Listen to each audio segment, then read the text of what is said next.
The United States and Russia are nose to nose in their biggest confrontation since the days of the Soviet Union. Russian forces are tightening their grip on Crimea, a vital region of Ukraine. The Obama administration is threatening Russian President Vladimir Putin with economic sanctions. And Ukraine's new prime minister said this morning that his country will not give up Crimea to anyone. He's accusing Russia of declaring war, and Ukraine's military is getting ready to fight. Elizabeth Palmer is at a Ukrainian Air Force base in Sevastopol, Crimea.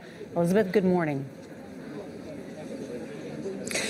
The Russian Foreign Minister Sergei Lavrov has just spoken up in Geneva, Nora, and he has made it clear that Russian troops are going to stay in southern Ukraine until, as he put it, the situation normalizes. In Crimea, the Russians are in control after a bloodless takeover that has lasted less than a week. There are still pockets of resistance, Ukrainian forces barricaded inside their own bases, but they're surrounded by the Russian military and hopelessly outnumbered. Some have already changed sides, including the head of the Ukrainian Navy.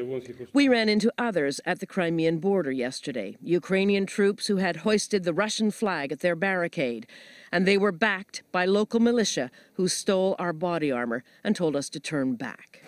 So we headed for the nearest railway station and took the train. We've just crossed the border into Crimea, and the train didn't even slow down. There were certainly no official checkpoints or controls, which goes to show you that until a couple of days ago anyway, Crimea was a completely integral part of Ukraine. All that has now changed. This is occupied territory, and it's got Western Ukrainians on the streets protesting. In Odessa, thousands marched against the Russian invasion. And in the capital, Prime Minister Arseniy Yatsenyuk called the invasion a declaration of war. And Russia is to realize that they will pay the price.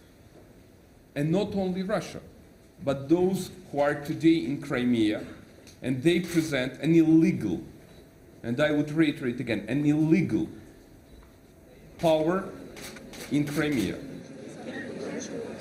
Now, Charlie and Nora, I'm actually standing in one of those pockets of resistance I mentioned. I'm on a Ukrainian air base. Around me are Ukrainian soldiers. You may be able to see a couple of them behind me. They're standing their ground, but the Russians have been at the gate, and they've said, we want you off that base today.